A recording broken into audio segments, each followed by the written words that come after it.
in heavier traveling light. There's one thing that's right wherever I go. That's where I am.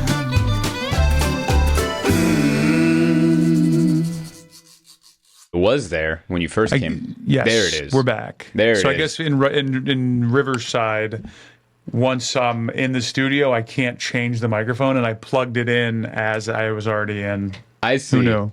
Yeah. Riverside. Riverside, everybody. In case you're wondering how all this magic happens, it's your friends at Riverside. Right now, use the promo code Zoltan, and they actually charge you more. That's the deal. The deal Riverside. You want a discount? Jump in the river. Riverside. It's not StreamYard. It's a river. All streaming has to be water-based. Get it? I just realized that as I was saying it. Sign up with promo code Cement Slippers, and if you don't pay your first month's bill, Vinny's going to come by in a van. We'll zoom you right into the ocean. I don't know why that one's not water-based. Who knows? How are you, bud? We haven't gotten to do this in a while. I know, man. I'm happy. I'm excited to be here, bud. The longer that it goes where there's no show, I start to go, did I say something last time that pissed him off? No, obviously. But that's just where my head always goes. I'm like, yeah, I definitely did something wrong. I think that's everybody. Every time there's a gap, like we had a couple friend that we were hanging out with for, we were hanging out a lot. And then we just got busy, and then we stopped hitting them up. And then we hung out with them in Vegas, and I'm like, oh, is that going to be weird? Like, is it going to seem like we just cut them off after a while? And then we hung out with them, and they had just moved, which we knew, and they're like setting up their new house. They're like, their life's chaos because they're moving and setting up the new house. So they thought that, they were doing the thing we were doing to them to us. Like, we were both on the same page. We're like, oh, yeah, we probably haven't hit them up. How rude of us. And I'm like, we thought the same thing, but of us. And it's just, we're all in our own dumb heads, and we don't know what's going on. That's why people buy guns. Because no one knows what's going on. And then they're like, well, I guess I better get a gun because I haven't called to see if everything's okay. Never has that thought crossed my mind more than it has in the last 6 months. And should I? Should we? Should we all? Should we? It's been interesting how everything's flipped from the side that was usually, I'm not for firearms. It's like, dude, what if an unmarked van shows up and these guys with masks just pile out? Should I return fire? I mean, I don't know. It's fun. It's a good time to be alive. Yep. That's what I was thinking. Fun for me as the, what I will call the ideal in their mind race. Well, yeah. Straight white man, born in America, which apparently is not. Why are we doing this? We can move on. Yeah. I know. What are we talking about here? Dude, it makes everybody sad. It makes everybody sad. It's so unavoidable. It's unavoidable, and I've been doing my best to avoid it. We went to Vegas 2 weeks ago, which we missed you on. I couldn't go. It was extremely expensive. My poor friends had to mortgage their houses to get a hotel room for the week. Dude, crazy. They ended up finding decent lodging at the Golden Nugget, but it was expensive. And we ended up going to the Aria. I splurged. I turned it into like a work vacation thing. Sure. I think we broke even. I don't know. But we went to the Aria. Honestly, kind of overrated. I've never stayed at this. It was kind of beat up. It was kind of like the room was a little beat up. The sink wouldn't drain. It was it looked like it was nice when it opened. At least our room and the hallway to our room. But it looked like some people had been rough with the room. I remember seeing this thing built the first time I went to Vegas. Aria. I don't know if it was the first time I went, but it was very early on, and it's like it was being constructed probably like in 2008 or something like that, and it was like the best, biggest, new, and that's not that surprising to hear. I'm scared for Vegas. It's like gonna die. I think it's gonna shrink. It still felt busy. Yeah, I might have overspoke. You can't if you Atlantic City's being holding on by a thread, but it's still got a heartbeat. So they've tried to kill it. They put a bullet through that thing's head, and they're still like, no, we got Guy Fieri's burgers. Come on in. You can't think of all the cities just in the United States that have been declared dead over the years, just in our lifetime. Detroit maybe is the best example, and Detroit's having they've been saying it's having a revival for the last, I don't know, at least 5 years. And the last time I went, I had a great time. Downtown's awesome. They have all their sports stadiums down there. I had a weird walk from the hotel to the club where I was being paced by one of those pedal bars where there's like a bunch of people wooing. Yeah. And it was just me and them just kind of walking in unison to the club I was heading to, which is weird. But there's people down there having a good time. There's stuff. I think that's going to happen in Vegas. They're just going to maybe close a few of the casinos, and then some will stay, and then who knows? But that's the problem, though, is that the industry is built on casinos. Right. Like the city is a casino city. Detroit, they it's not like they're building GM factories all over the country where you can go get your car built. Right. But that's what's happening in Vegas is that New York's downstate's getting a license. Like there's so many. But when Philly got their license, that's kind of when Atlantic City started going like, oh, we're screwed here. Because then Connecticut, Mohegan Sun, all these places started popping up. And then it's like, why am I going to go to Atlantic City? Yeah, why do you I could go get COVID somewhere else. But where else am I going to play $10 blackjack at noon with a plumber from Missouri other than Las Vegas? I mean, there's little... Listen, you can get barbecue anywhere. I can go down the street here in San Diego and get barbecue. Is it great? No. But it's there. But it's barbecue. Is it good? Yeah, probably. But then when I go to a city like Austin or I got Kansas City coming up, different hotspots for barbecue. When I go over there, there's like a local flair and culture that makes it just seem a lot better, and the food's a lot better. And I think that's with Vegas. Yeah, dude, there's a bunch of casinos in San Diego, Indian casinos, Native American, whatever you call the casinos, but they don't have George Carlin once said, he goes, I don't call them Native Americans because that's more insulting. Why would we call them Native Americans when it wasn't America when we got here? That's true. It's like, yeah, that's actually the most offensive thing you could think of. Calling them the thing that you're about to force on them. Sick, dude. But wow. Yeah. What a genius that guy was. And funnily enough, the reason it was so expensive in Vegas this weekend or that weekend was because of Mr. Olympia. Yeah. So 2 days ago, I had 3 guys that were at the Mr. Olympia recording here in the studio. And I was I was supposed to be out there and I couldn't go. The one guy was he's higher up in the Spartan run thing. He's like a partner with them. Yeah. He had to stay at a Motel 6. He's like, and it was like $300 a night. Yeah. Dude, it was busy in certain parts.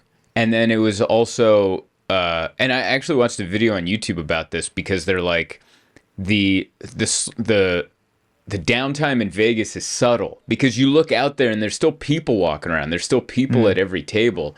It's just there are a lot of video slot machines open to sit down at. Yeah. The card tables are busy, but there's a lot of the other things. There isn't as big of a line to go to certain restaurants. There isn't as many people playing video poker. Like those things are down. So it's like a subtle difference, even though it seems like I still have to go around a bunch of tours to get to the thing I wanted to go do. Right. But no, I mean we had a great time. We went and saw Shin Lim at the Venetian. I saw Shin Lim when I was there last time with you. Oh, I was that's there right. for a corporate before, and I stuck around, but I saw Shin Lim, and it was amazing. Dude, I gotta tell you the story. We missed the first 15 minutes. We were there, but we had an issue. So I don't know how much he's changed the show since you watched him. Did your show open with a group trick with the deck of cards that you all right. Yeah. You know, remember how, all right, so for everybody else, it starts with the group trick. Everyone has like a small deck of cards at their seat, and then you do it together, and he's like, now open it, now you rip it, now throw it over your shoulder. And he goes, be careful, there's people behind you. we got an 8-year-old kid in front of us, like 8 or 9, young, and he throws his like a ninja star, dude. Just whoosh, hits Emma right in the eye, right in her open eye, bullseye, boom. She goes down, like yells in this, like it's like a quiet, it's all moody, it's magic. And then, you know how like when you're frustrated, sometimes you yell something that doesn't make any sense, but she yelled very loudly, who the hell brings a kid to a magic show?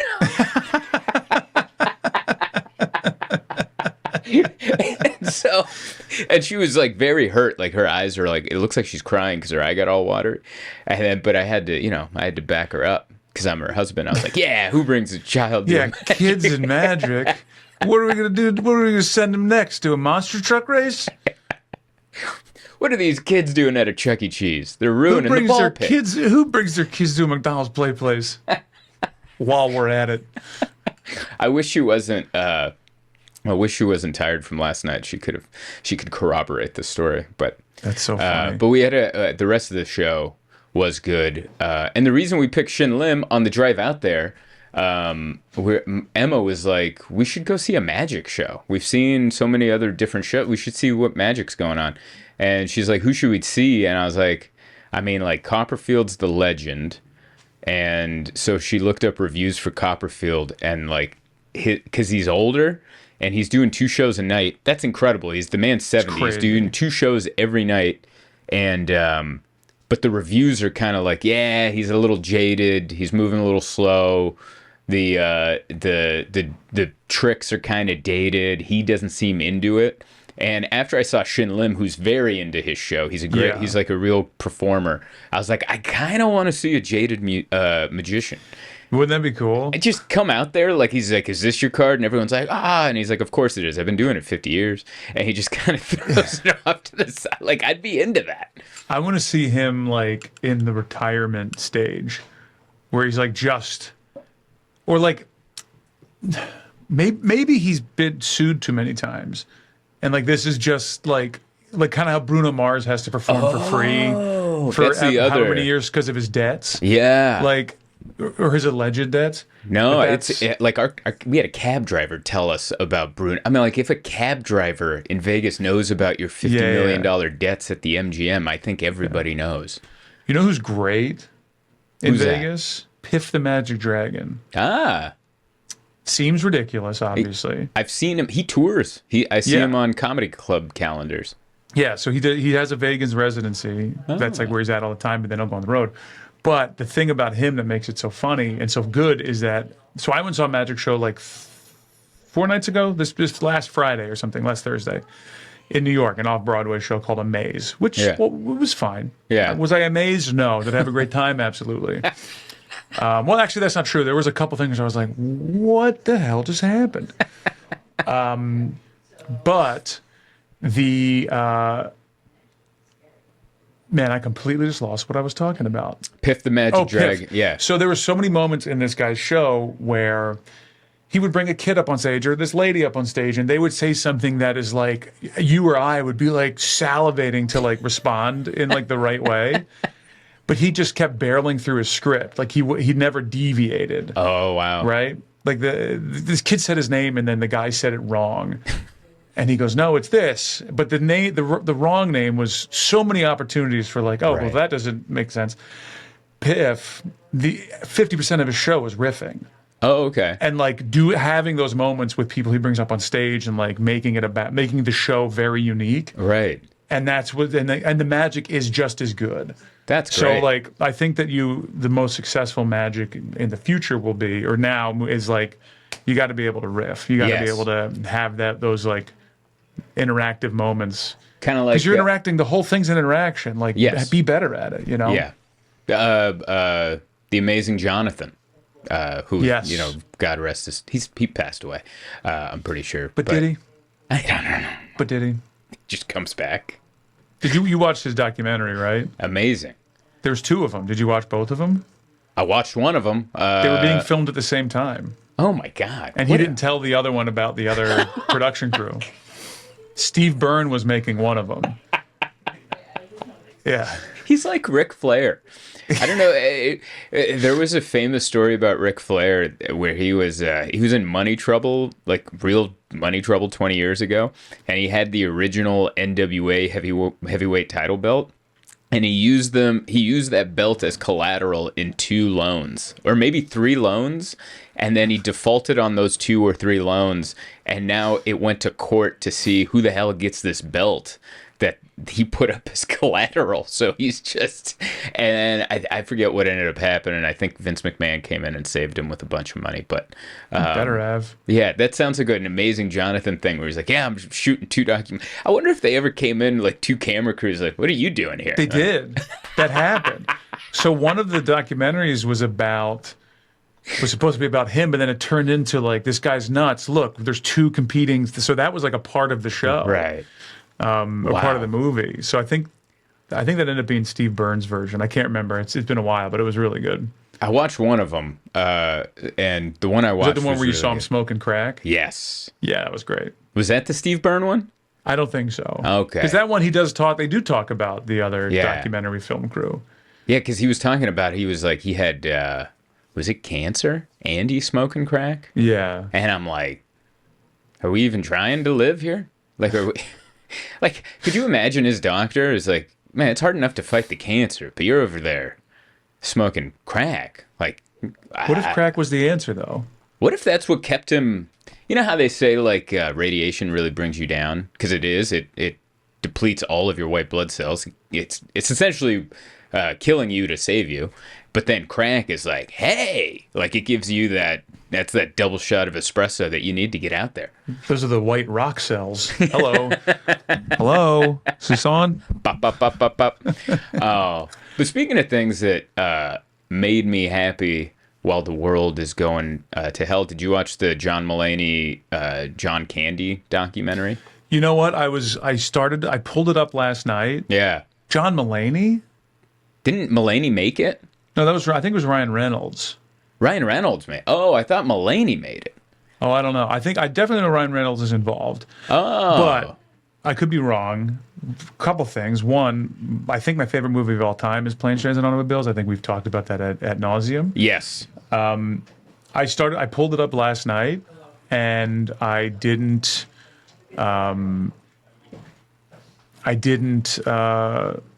watch it because I just wasn't emotionally ready. Oh, yeah. I pulled it up and I was like, can't do it today. I started the opening sequence. I was like, can't do it. Yeah. Yeah. It's, I watched it on a flight and I had a cocktail and I just smiled and sobbed, like not sobbed, but like wet eyes, and just smiled, and my jaw was locked for 2 hours. It was great. No, It was great. I'm so excited. Do you ever watch the movie Splash with Tom Hanks? I mean, yeah, when I was like 10, maybe. Same. So I actually forgot that John Candy was in there. One of my favorite scenes in the documentary, if you don't mind me spoiling just this one scene, there's a scene where he has to go play racquetball with Tom Hanks. And, John Candy, big guy, so he's supposed to be like, he's out of shape. He hates running around. But the night before the shoot, he went to the bar to have a drink, and he runs into Jack Nicholson. And Jack Nicholson's like, come on, let's have some drinks. So they end up just staying out all night, getting hammered. And so he comes in to do the most physical shoot of the entire movie, and he's legitimately hungover. And he has to run around this racquetball, and it just makes it so much funnier. You can see how pale he is, and he's hungover from drinking with Jack Nicholson. And he has to run around with a cigarette playing racquetball with Tom Hanks. It was. And how do you say no to that, though? You can't. You can't. Jack I have to work Nicholson's tomorrow. yeah. Jack Nicholson. Okay, I'm working right now. Who's the guy that if you were like on a movie, let's say you're in the John Candy situation, you go to the bar. There it is. Yeah, look at that. I was trying to do a Nicholson impression. With the sharp, he has like, he had like the perfect receding hairline for his angular face. Like everything pointed, everything on Jack Nicholson from hairline to eyebrows to nose to chin pointed at look at my genitals. Like it all it all pointed down. And you're like, how did he get all the ladies? I'm like, his whole face is an arrow. His whole face is an arrow for head to the belt, ladies. His whole face was a suggestion. Yeah. But he had just such a great look. But like, yeah, if you were in that situation, you're at a bar, you just want to have a drink or two, and then you're like, I got a big monologue tomorrow. And then who's across the bar that's making you stay out all night? Man, anybody? Like, I don't know if I have. All right, better question. Who's across the bar that keeps you to 2 drinks and then you go to bed? Ooh, okay, yeah, that's man, that's a long list. Yeah, I think I could be convinced to stay out pretty easily. Yeah. Chris Collinsworth, I think, would get me back into I'm like, I'll just get out. I won't even finish my beer if I see Chris Collinsworth. The announcer, football announcer. Yeah, no, I'm trying to think of like Joe Buck. The same for me. Who else bothers me? I mean, I'm trying to There's a lot of people that just in my life that I would be like, no thanks. There's a couple of people very quickly to be like, I got a big day tomorrow, and I have nothing. Everyone that I went to school with that I am no longer in contact with. Yeah, I slowly hide the bag of cocaine. No, I wasn't going to do anything tonight anyway. I just gotta go home. Gotta let the dog out. I got Uber Eats ready. Oh God. Yeah, I don't know. But if I was at the bar and I looked across and there was like Doug Stanhope or somebody, yeah, I'd be like, I think I have to hang out with Doug Stanhope all night. And I want to leave, and I'm wearing, like, I want to drink so much with Doug Stanhope that as the night goes on, I slowly start swapping clothes with him. And then I end up leaving with the goofy suit jacket and the tie. And a like, plastic jug of vodka. Yeah, just pop off vodka. And I wake up the next day. I'm like, what happened? Oh, you hung out with Stanhope. Yeah. Yeah, I don't know. I kind of miss. Yeah. I've been watching 80s movies to try to I don't know. I wasn't alive. I was born in the late 80s, but the 80s seemed so lighthearted, and everything was just neon lights and very easy jokes and just fun. It looked fun. And so last night I watched Once Bitten, the Jim Carrey movie from 1985. Yeah. That was his first one? It had to be. I mean, yeah, or maybe second one. I think Rubberface was the first one, and then so he had a movie career, and then it like tanked, and then he did TV. He did the other SNL in Living Color. I don't think I would say that he was like a movie star. I think he just like got a couple of small movie parts, and then did the big TV show, and then became Jim Carrey. Right. But he was in a movie called Rubberface, where it's just him doing. I think it was like built around him, and it's not a great movie, but as a Jim Carrey fan, he's another one that I would stay. Yeah, I would stay out and do mushrooms and peyote. I mean, whatever he's got, I'm doing it. Yeah, I would love to hang out with 1980s or 1990s Jim Carrey. The Jim Carrey documentary that came out about him having to play Andy Kaufman. Mm-hmm. That one was, I'm like, oh, you've been rich for too long. You kind of like, remember he said he was like on the beach and he's like, Andy Kaufman talked to me and I became Andy Kaufman. And then he messed with everybody on set on that movie. And as Andy and as the other character, Tony Clifton. Yeah. And I remember that Jerry Lawler almost beat him up on set. And Jerry Lawler in the interview goes, like, the thing Jim Carrey didn't understand is off camera, Andy Kaufman was so respectful to me and so nice. We were friends. But on set, Jim felt the need that he had to antagonize me and be a complete ass to me off camera because he was doing kayfabe when it wasn't needed. Yeah, what are you doing, dude? Yeah, the lights are off, pal. Just imagine picking someone up backstage and slamming them through a table. Be like, "This is the dressing room, dickhead." Oh, it should calm down. Yeah, it'd be kind of like seeing Bert Kreischer without a shirt, but there's no podcast going on, or with a shirt on stage. I'm sorry, is there a layer of the cable guy with sleeves? I'm sorry, what's going on here?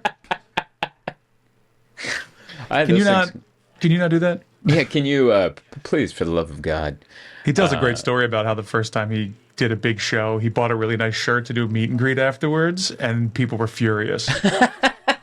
And that's when he realized, he's like, I guess I just can never wear sleeves again. I featured for him once, I think, when not long after he started doing the no shirt thing. And I remember, we didn't know each other. The club just booked me. And maybe the first show, he kind of looks at me and goes, I don't know what I've gotten myself into. And I go, what do you mean? And then he just took his shirt off and walked out on stage. And I go, oh. Wait, cable guy or Bert? No, this is Bert. Oh, I thought you said cable guy. No. I've done the Cable Guys podcast, but I've never or his Sirius XM show, but I've never opened for him. But no, Bert. This was at a club in Seattle in like 2015, I think, and It was when he first started. It was early days of taking shirt off, and you could tell he had the attitude of like, I don't get it, but I guess I'll do it. And then he just took his shirt off. And he's like, hey! And then it was just a bunch of guys with like flat-billed Monster Energy drink hats going, ah! And I'm like... I mean, I guess how many houses can you afford before you're like, yeah, I don't care, I'll take my shirt off? I mean, I'm not... It's always the simplest thing that really connects with people. You know, What article of clothing would you take off every time on stage? I mean, we're not talking about exposure here, but like, right. If you somehow became like people wanted to see you in your boxers, would you be like, I guess I'm just, and then, but now you have like 3 vacation homes, you fly private. Like, is that, are you boxer Kaszas? I don't know. You know what the problem with me is? I've watched so many. Hold on. You got to give me a second here. You can't just say that. Did not let me riff on that. Oh. What is the problem? No, I'm kidding. Go ahead. Really barreled through that. I guess I would, but also, and I mean this genuinely, I watch so many interviews with like superstars, guys like Kevin Hart, and who say things along the lines of, I will do anything to make it in this business. I don't have that. Like, the main thing I wanted out of this is I didn't want to go to work, and I don't want anyone to tell me what to do. And I kind of already have that at this level. And so if I start feeling like I'm not in control of what I want to do, I think it's gonna like make me do less. Does that make sense? Like, I don't have the I'll do whatever it takes mentality. Yeah. I used to have that when I used to go to work and I hated my job. I'm like, man, I would take any job. I used to be the mascot for the ball shavers, the Manscaped people. Yeah. Because I was like cobbling together paychecks. Entertainment. Because, dude, when you first start leaving your day job as a comedian, that day job is like nipping at your heels for those first few years, and you're just trying to create some distance from it. It's just right there. Like, you could fall right back into day job. Mm-hmm. So yeah, ball shaver company, whatever company that I was in communication with Backblade. They had a gimmick back in the day where they put a razor blade on a stick and you shave your back. Oh, I did one of those. Yes. I did a commercial for them. I remember there was a time. You can probably still find it on their website or on their Instagram. You can probably still see me backblading.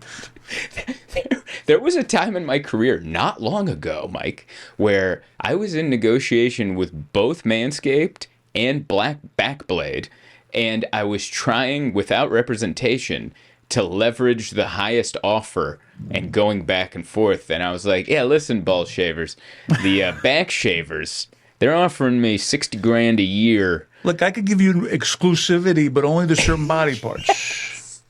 Below, you can have below the belt. They get above the belt. I remember staying in the basement of the Looney's Comedy Corner. Meanwhile, you're living in a garage. I was in a garage. I'm in a garage, and I'm negotiating with the back shavers and the ball shavers, trying to get the best deal, because I felt like the day job, between that, clubs and cruise ships and whatever gig I could cobble together, I'm in a garage. I feel like the day job's nipping at my heels.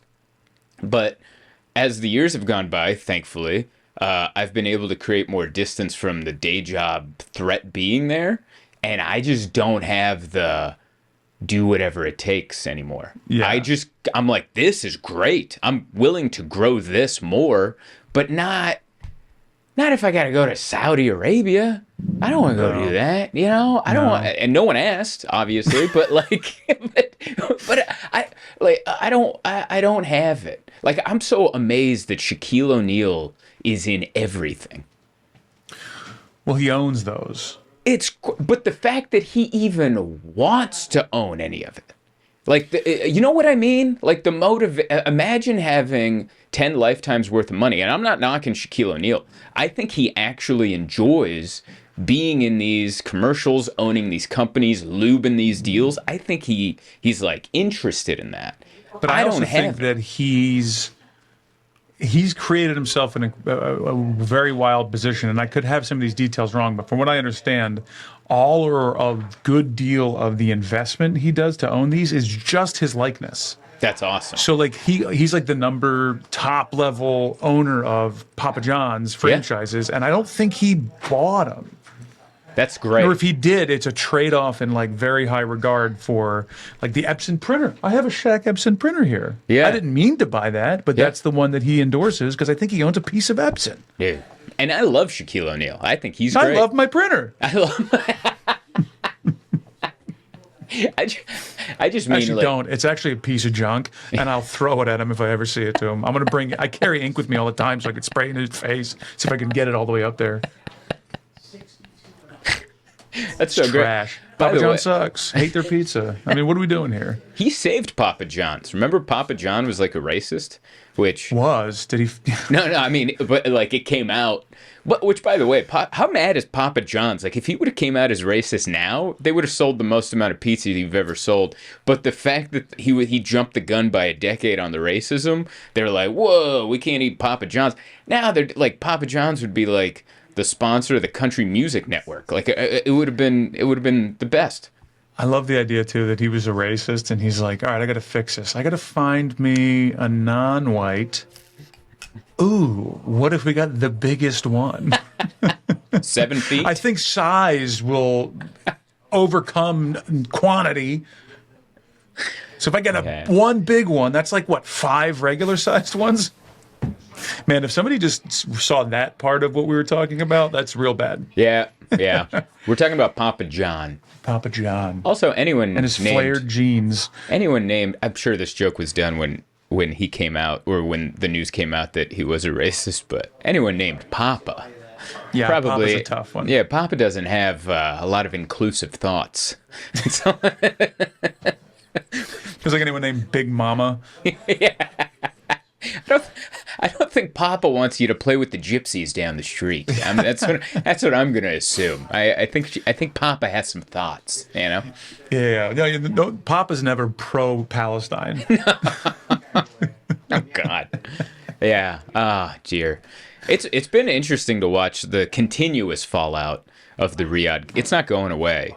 And it is funny to watch the comedians defend it by going, "Oh, those are all bots." And I just want to, and they have, what did Bill Burr say? They have a McDonald's. And then there was these lies that there's no women in the audience. I'm like, where'd you read these articles? Because that isn't the issue. I don't think that's anyone's issue, is that they have McDonald's and they didn't let women in the show. I just watched an interview, the Conan interview. Yeah. And it's like, if you're skirting the issue on purpose, I kind of understand that. Right. Like, you're trying to still like distance yourself. But if you really think that that's the problem, like, what are we doing here, dude? Yeah, if you genuinely think that's the problem, you have too many payroll people around you and no real people around you. Yeah. If everyone's on payroll, they're only telling you the truth they want to tell you to keep you going. We're like, hey, we got to get you this paycheck. But I feel like a guy like that, though, I'm still gonna consume his product. That's interesting you say that, because now I think. Here's where I'm at. This is the first situation in my life where I relate to the late, great Daryl Jones, the mechanic shop owner, my buddy's dad, because I remember he wouldn't watch certain movies. I would recommend movies to him that I thought he would like. Like, I remember one time I recommended Hell or High Water, that really good bank robbery movie with Jeff Bridges. Yeah. And he's like, yeah, I'm not watching that. That Jeff Bridges is a liberal. and I was like, you're missing out on like a good movie. And then now, after being punched in the gut by the whole Bill Burr, Louis C.K. thing, I was like, I don't know if I can watch that. Can Yeah, I you don't close know. that door? Or Was that are they? Hang on. Hey guys, gentlemen, do you mind just a little whispering? Sorry, I'm on a stream. I don't. But no, I kind of see what he's saying. Like, I kind of get where that feeling is. Like, I probably will get over it and watch the next Bill Burr special. But also, I could see, like, if it came out today, I don't think I'd watch it. But I mean, if it comes out in a year from now, maybe I'll get over it and then I'll go watch it. But it's the first time I related to that idea of like, I am so disappointed by that I can't watch the thing that they made. But the interesting part of that, though, is that it's going to come out, and it's going to be a lot about this. And so that's where I think my curiosity is piqued, where I'm like, well, I got to see what they say now. What if they don't talk about it? Could you imagine? That'd be so funny. Yeah, man, you seen this airplane food? Just revert back to, like, the beginning times. Hey, what's going on with these websites where you got to put your name in place? Know what I mean? You ever get the confirmation code, but they only give you like 10 seconds to put it? What's up? What are we doing? What are we doing here? Yeah. It is one of the best. I don't know if you know Fahim Anwar, but he had a great impression of Sebastian Maniscalco going over to do the Riyadh Comedy Fest. You guys are beheading journalists? Like, he did. I'm not doing it justice, but he did a great Sebastian doing stand-up in front of the Saudi royal family. Just like, you don't let women... Like, it was great. Don't you got blood on your hands? You got blood on the envelope of cash you're giving me. I don't know. Yeah, but you're getting your blood all over my white car boots. Because I'm Italian. Turned into dice at the end. Yeah, at the end. It always kind of ends up back at dice with me, with impressions. I've told you this before, my two impressions. Smoking a fake cigarette. Yeah, they always end up as Macho Man or Japanese. Like, no, I could do an accent of my mom, but if I keep going with that accent, it will slowly turn Macho Man, and then like a Japanese accent that is totally either not acceptable today or acceptable for the wrong reasons today. Like, it turns into that, and I'm like, oh God, stop doing a voice. Well, now, if you could do Japanese Macho Man. Oh, you almost did it. Yeah, I know. it is kind of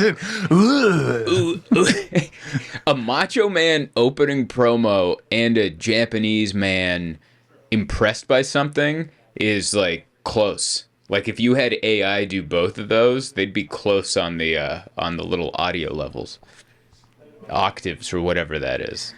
The same bass. Macho Man Randy Savage doesn't have a lot. Like, even the name, that would be some work, but I think it would be doable. Japanese Macho Man. AI will make it. But no, it's been good. Oh, we're gonna hang out in Boston soon. You still down for the Boston shows? It's in my calendar, baby. We're gonna do it. They got you a hotel. Is your lady coming up with us? We got a hotel room. Is your lady going with you? Yeah, because we're gonna come to New York early. We're gonna try to do some podcasts, not just with you, but I'm gonna try to get on to some other podcasts and try to promote the new special that's coming out. Yeah, and then we're gonna go take the train up to Boston and then fly home from Boston. I don't see why she wouldn't. Okay. I didn't ask her, but I'll tell her she has to. Yeah, we'll go get some Boston pizza or something. Yeah, that'd be tight. Yeah. I might have to go up later. We can talk about this. Yeah. This isn't for the consumption of others, you know? Yeah. But no, yeah, things have been fun traveling. That's great. Yeah. I've not been traveling. Yeah? Is everything good in New York? It's good. I'm leaving for Cabo Friday. I'm going to a wedding in Phoenix, and then we fly to Cabo for a honeymoon on this weekend. You're finally doing the honeymoon. Finally. Hey! Sandy tried to slow you down, and then... She did. Yeah, but she's on a bus home right now, Becca, from dropping the dog off at her family's house. For the trip. Yeah. That's great. She goes, "Don't you want to say goodbye?" I go, "Not to her." I've already said goodbye several times. Oh God. Yeah, we're all glad Sandy's doing better, and you guys finally get to go to Cabo. That's awesome. And the weather is 86, sunny the entire week. Delicious. That's how it should be. Now, let me ask you this. Yeah. So we booked the whole thing on points, right? So Great. this is like a $900 to $1,000 a night resort. We went like as high end as we could. Yeah. Total all in after like taxes and fees and all that with round trip flights. Wow. Trip, $900. Whoa. Total. Yeah, this is like a $10,000 trip that we like worked all of our points that we could and like Good for you. Crush it. Let me ask you this now. Okay. Because I asked this to her, and I don't know if I got the right answer. Or I don't know if I got a definitive answer. Okay. So we're not spending any money hardly on this. Right. But we have a little bit saved up that we can spend and enjoy ourselves. It's a honeymoon, right? You don't want to be like chasing nickels. Right. On You can't. a Yeah, honeymoon. that's not fun. But I don't know if I have it in me to not. Like I found a really good like tequileria like shop that does like all like these local small farm stuff. If I were to get a glass of that at the resort, it's gonna be like $60 a glass. But I can get the whole bottle for like $100. So like, am I still being a cheap piece of work for if I go get a really nice bottle or two and have it for the entire trip and I can have my own little thing and I don't think there's anything. How do. far away is that? I mean, we're looking 10 at minutes. Yeah, it's 40. It's not a half a day drive. It's literally 10, 15 minutes from the hotel. I don't see anything wrong with that. And I can get it on the way from the airport. Yeah, is she's against this idea? No, I don't think she's against it. I think she's just like, well, just spend the money. Don't spend. I don't know. She's not. I don't think she has an opinion either way, and that's why I was like. The one thing I will Curious. say, because Emma and I got into this when we stayed at that very nice hotel in Miami on Chase Sapphire points. Mm-hmm. The fact that you said everything's included, so you're saying meals and stuff? No. So I'm saying like the hotel, the flight, all the travel okay. and hotel. It's not an all-inclusive. So we still have to pay for that stuff. That stuff's but even high. still, we're still saving, Good. an insane amount of money because of points. Yeah. Oh, no, yeah, the points get you. But, I mean, at that Miami hotel, I'm sure prices are different in Mexico. But who knows? With Cabo, they know it's all tourists, so maybe they just jack it all up to match whatever. Well, we ran the numbers, and like if we just eat at all the nice hotel restaurants and whatever, it's still going to be less than we would have paid for an all-inclusive. So we figured let's Good. blow it on like the high-end stuff. Yeah, good. I think first of all, just go have fun. And then what I do budgetary wise is I just set a bunch of money. I set a dollar amount that I'm willing to spend on this trip, all the nonsense, and then I just take that. Like when we went to Vegas, I went into my little cash, or Emma did. We went into our cash envelope, and we're like, we're willing to bet this much. And once this much cash runs out, we will stop betting. And I saw the last time it was T-shirt money. Yes, that's what it is. It's my merch money. And then I go, all right, we'll see what we do. And then I was losing it all, and then she asked ChatGPT how to win at slots, and it worked. And she kept winning, and I kept losing. So we ended up. I think we still ended in the positive on gambling just because of her winnings, but I definitely tried to hurt it. So yeah.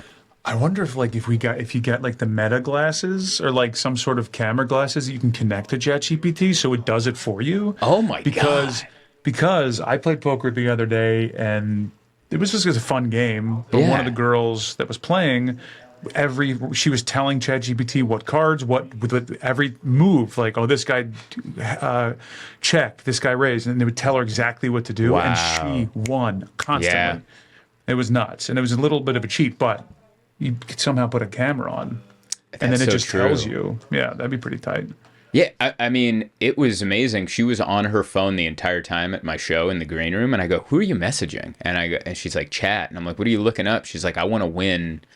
And Chat saying, "Go to the old slot machines at these casinos," and listed all these casinos. Most of them were in Old Vegas, which is great because that's where I want to go anyway. Yeah. And she went to the Triple Diamonds or whatever. I forget what the machines are, but she's like the Triple Diamonds, and she hit like She hit 3 times on 3 different machines for like $100, $300, $200, like, and then Crazy. and then she even hit for a friend of ours because a whole group of friends went, and she told Kelsey, yeah, hit this machine and just keep playing it. And she put $20 in and she turned it into like $200 or whatever. Damn. And you're like, ChatGPT. Oh my God. Good thing it's not going to bite us in the ass one day. Yeah. We'll be fine. Did you know that chat took away, you used to be able to upload images of your like injuries or whatever, and now it can't give you medical advice anymore? Well, then they also can now make porno images. They added that back in, apparently. So they took away medical, but like, you mean like a fake, like if I wanted to do a naked mic? I believe so. Becca was telling me this the other day. What a weird thing to put back. Why not medical? Yeah, it's allowing, as of October 14th, yeah, you can start allowing users to generate porn. Of people? Because it just says, yeah, I mean, I'm sure there's way more to it, but there's an erotica section now for ChatGPT, and it's in order to compete with other chatbots that are doing it. Everyone's going to go out of business. Well, because the two biggest things on the internet is like, it's like shopping and porn. That's it. Right. You know, and like by a mile. Man, imagine if AI gets to a point where it makes food. You know how like you just, I mean, I don't know about I have a lot of food stuff in my Explore feed. It's just desserts. And then by the way, I always hate those videos because then they're like, look at this French toast. And I'm like, pour some maple syrup on it. And then they're like, this is how I made it. And it's like 2 eggs in a bowl. I'm like, I don't care how you made it. Show me more French toast. Syrup. Yeah, just pour the syrup and then put your fork in it so all the syrup oozes out and down, and then cut it on. And then I don't need to see you whisking. I don't want to see it. I don't care how it's made. Just show me the finished product. But imagine if AI gets to a point where not only can it show you the French toast, but the French toast is... You get to eat it right there. Imagine that. 3D printed food. But it's like real. Or, you know, No. I don't know. We got to get RFK on it. Maybe it's going to make maybe it's made of Tylenol. Who knows? I think that's a thing that's happening though. Like it's a 3D printer, but it's got all different ingredients in it, and it can actually make the food that you're thinking of. That's crazy. Yeah. And if that's not real and I made that up, I'm a genius. It actually sounds real. Emma creeped me out. You know the AI app Sora? Because they're the ones doing so wild. She took, because I was a model for Safe Journal ads. But like back in Brooklyn, I would like journal, and I would sit at the pond at Prospect Park, and she filmed me. And I was on this road trip, and she sent me a video. Check this ad that I had Sora make for Safe Journal. And the thumbnail was my hand holding the journal, and I play the video, and then it's a woman. Like the AI she didn't even upload the video. She just said make a Safe Journal video, and AI found this video of me and just put a blonde woman in my jacket with my hands and said all this stuff, and it was so jarring to expect yourself, and then you see somebody else and you're like, oh my God. It was upsetting, and I was like, this is creepy, and she didn't even know what I was talking about. Then I explained it. She's like, oh, that is pretty creepy. Yeah. Is it creepy because you found out through AI that you have lady hands? Because AI went, that's a woman. Even with the male wedding ring. Based on her fingers. Based on her, you know how many times during meet and greets people go, your hands are so soft. Ooh, and that's weird. It upset, like, I think they're being nice, whatever, but like, I even lift weights. I have calluses. I started playing the guitar. I got callousy fingertips over here, and I got callousy here's because of the lifting of the weights, and they're like, your hands are just so supple. And you I'm should like, tell people that when you have soft hands. Oh, I lift weights. what about right there? What about right there? You should just apologize. Oh, I'm sorry. I'm so sorry. Yeah, my hands they don't work. They don't work. I'm a comedian. Yeah. You know what my hands do? They pick up coffee and then they hold soft microphones, and they open rental car doors. They do this at airports. Boop. What do you think's going to happen? I eat French toast with this hand. These are French toast hands. Oh, That's I'm sorry. What these The are. Amex Lounge tongs aren't rough enough for your liking. Do you have any idea the hand soap that they have at the Amex Lounge? It's like I had butter. to wait for a shower at the Amex Lounge. You think I'm not working hard over here? I got a callus on my shoulder blade from the loofah at the shower at the Amex Lounge. Tell me I don't work hard. Yeah, I don't. But yeah, I have soft, supple hands, and AI is going to kill us all. But hands. at least someone's going to make a lot of money off of it. I actually had this idea. I don't know if I can make a joke about it because I don't even know if it's funny. I don't even know if it makes any sense. But I was on a flight, and the guy next to me was watching CNBC. Is that the money one with all the graphs? Sure. And they're talking about the S&P 500 and the other ones, which are indexes. That you can put money on, which is a bunch of companies slopped together. Are you explaining this to me? No. I'm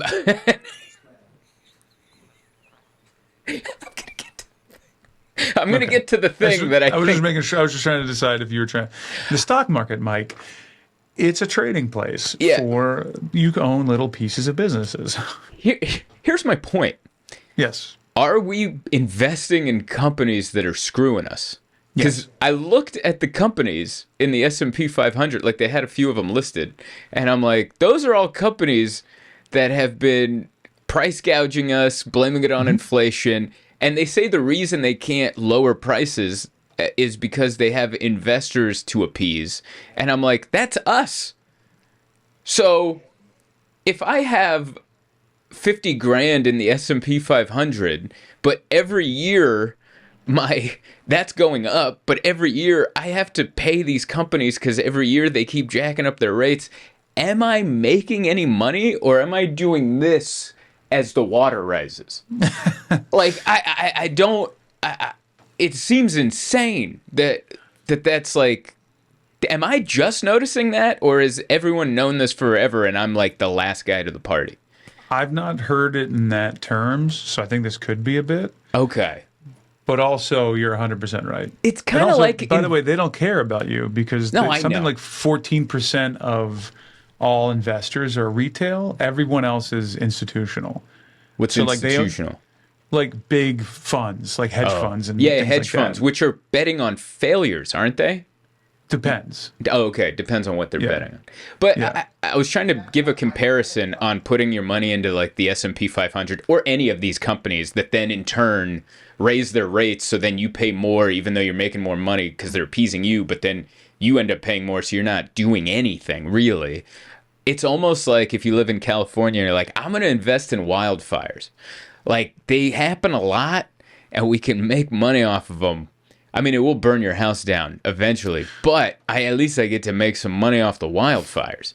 Yeah, like, with that money that you made, you can buy a new house. Yeah, I can maybe buy a new house if I've made enough, because they're also going to jack the rates up on building materials and everything. I don't know. Like, it just, I don't know how to explain it without saying the F word a lot. But it just seems asinine. Is that F word fraud? Yeah.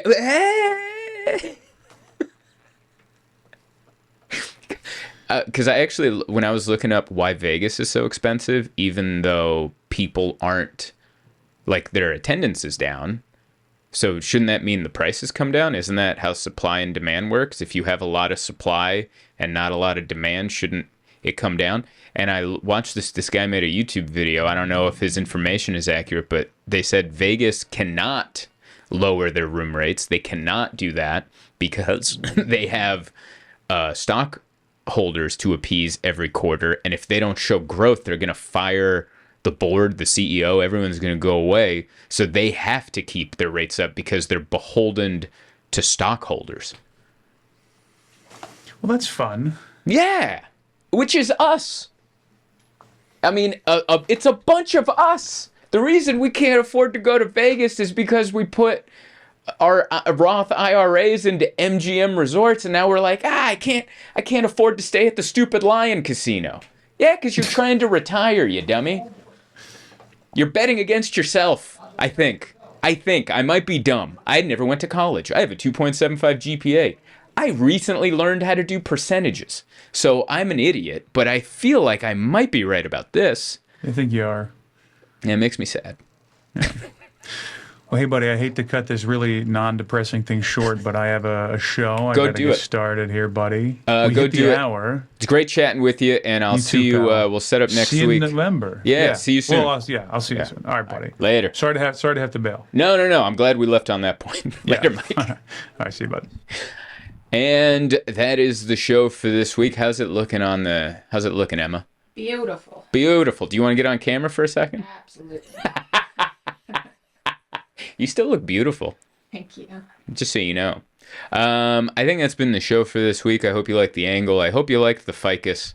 Is this a ficus? It's an olive tree. It's an olive tree, and it's not real. But you know what else isn't real? I guess that's it. Everything else is pretty real. Anyway, don't forget to like, share, subscribe. I don't know how to end these things. I'm going to go away. I hope you have a great week. Ciao, everybody. Trekking heavier, traveling light. There's one thing that's right wherever I go. That's where I am.